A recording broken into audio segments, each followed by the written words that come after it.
केस वाळवत असते त्यावेळेस तिच्या गळ्यामध्ये असलेला जो हार असतो, मोत्यांचा हार असतो, हिऱ्यांचा हार, तो हार थोडासा तिला अडचण बनतो, म्हणून ते गळ्यातला तो हार काढते आणि हार काढून बाजूला ठेवते आणि आपले केस वाळवत असते. आणि केस वाळवत असताना तितक्यामध्ये बाजूच्या कुठून तरी झाडावरून एक कावळा त्या ठिकाणी येतो आणि तो कावळा त्या हाराकडे पाहतो. त्याला वाटतं की ते हार म्हणजे कदाचित खायची काहीतरी वस्तू आहे, म्हणून तो कावळा त्या हाराला घेऊन तिथून निघून जातो. आणि हे सर्व होत असताना ही राणी व्यस्त असते आपले केस वाळवण्यामध्ये. तिला माहिती नाही की ते हार त्या ठिकाणाहून कावळ्याने घेऊन गेले. आणि मग काही वेळाच्या नंतर तिच्या लक्षात येतं केस वाळवल्याच्या नंतर की तो हार त्या ठिकाणी नाही. हार त्या ठिकाणी नाही हे पाहून ती तिथून सरळ आपल्या राजाकडे जाते आणि राजाला ती हार चोरी गेल्याची माहिती देते. राजा तो ऐकतो, जाऊ दे ना, मग काय फरक पडतो, तुझ्याकडे दुसरे दागिने आहेत, तोच हार तुला कशाला. परंतु ती हट्ट धरते की मला तोच हार हवा. आणि मग राजा नाईलाजाने शेवटी आपल्या दरबारातील काही सैनिकांना, व्यक्तींना सांगतो की तो हार आपण शोधावा आणि तो आम्हाला द्यावा. आणि हार शोधून देणाऱ्याला त्याच्या मोबदल्यामध्ये अर्ध राज्य आम्ही त्याला देऊ. जो कोणी हार आणून देईल त्याला आम्ही आमचं अर्ध राज्य त्याला देऊ. मग त्यातले सैनिक असतील, त्या ठिकाणचे सरदार असतील, प्रधान असतील, मुख्य प्रधान असतील, हे सगळे लोक त्याचा शोध घेण्यासाठी बाहेर पडले. बाहेर पडल्याच्या नंतर सर्वजण त्याचा शोध घेऊ लागले, पण तो हार काही सापडत नव्हता.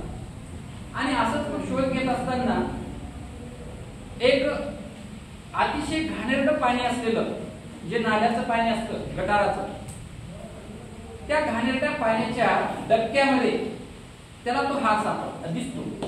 त्यांच्यापैकी एकाला हार दिसतो. हार दिसल्याच्या नंतर तो हार घेण्यासाठी ते पाणी तर अतिशय गढूळ होतं, अतिशय घाण होतं, परंतु त्याच्या मागे ज्यावेळेस, कारण हा हार आणला तर त्याला अर्ध राज्य मिळणार होतं हे त्याच्या डोक्यामध्ये होतं, म्हणून तो त्या घाणेरड्या डबक्यामध्ये उडी मारतो. परंतु दुर्दैव असं की डबक्यात जेव्हा उडी मारतो, उडी मारल्यानंतर सुद्धा त्या ठिकाणी तो हार काही मात्र त्याला दिसत नाही, सापडत नाही. तो शोधतो, परंतु फार काळ त्याच्यामध्ये तो थांबू शकत नाही, कारण ते पाणी फार गढूळ होतं, घाण होतं, त्याच्यातून दुर्गंधी येत होती. म्हणून तो लगेच त्याच्यातून बाहेर आला. बाहेर आल्याच्या नंतर त्याच्या बाजूचे दुसरे होते, त्यांना पण तो हार पाण्यामध्ये दिसत होता. तो दुसरा व्यक्ती त्याच्यामध्ये उडी मारला. असं करत करत प्रत्येक जण त्याच्यामध्ये उडी मारत होता, परंतु उडी मारल्याच्या नंतर मात्र त्या ठिकाणी हार काही त्यांच्या हाताला लागत नव्हता. सर्वांनी प्रयत्न केले. ते फक्त सैनिकांनीच नाही, त्यांच्या प्रधानापर्यंत, सरदार असतील, प्रधान असतील, त्यांचा मुख्य प्रधान, सगळ्यांनी त्याच्यामध्ये या हव्यासापोटी, लोभापोटी, आपल्याला अर्ध राज्य मिळेल या हव्यासापोटी प्रत्येकाने त्या डबक्यामध्ये उडी मारली, परंतु कोणाच्याही हाताला तो हार काही लागला नाही. शेवटी राजाला प्रत्येक जण त्याच्यामध्ये उडी मारतोय, तिथं हार दिसतोय. राजालाही त्याच्यामध्ये चिंता होती की जर तो हार यांच्यापैकी कोणाच्या हाताला जर लागला तर कदाचित काय होईल, आपलं अर्ध राज्य त्यांना द्यावं लागेल. त्यापेक्षा जर हार तिथं असेल तर मला काय हरकत आहे घ्यायला. राजाही तिथं जातो. राजा तिथं जातो आणि त्या डबक्यामध्ये उडी घेतो. त्या गढूळ पाण्यामध्ये, घाण पाण्यामध्ये, अतिशय दुर्गंधी सुटलेल्या पाण्यामध्ये राजा सुद्धा तिथं उडी मारतो, शोधतो, परंतु त्या ठिकाणी राजाला सुद्धा तो हार हाती लागतो. आणि हे सगळं होत असताना एक साधू संत तिथून बाजूनं जात असतात. हे सगळं पाहतात. पाहिल्याच्या नंतर ते हसतात मोठ्या मोठ्या. ते सैनिक वगैरे त्यांना विचारतात की काय प्रकार आहे. स्वतः राजा त्याच्यामध्ये उडी मारतो एवढ्या घाण पाण्यामध्ये. त्यावेळेस सैनिक विचारल्याच्या नंतर तो संत सांगतो की हे तुम्ही हसण्यामागचं कारण काय.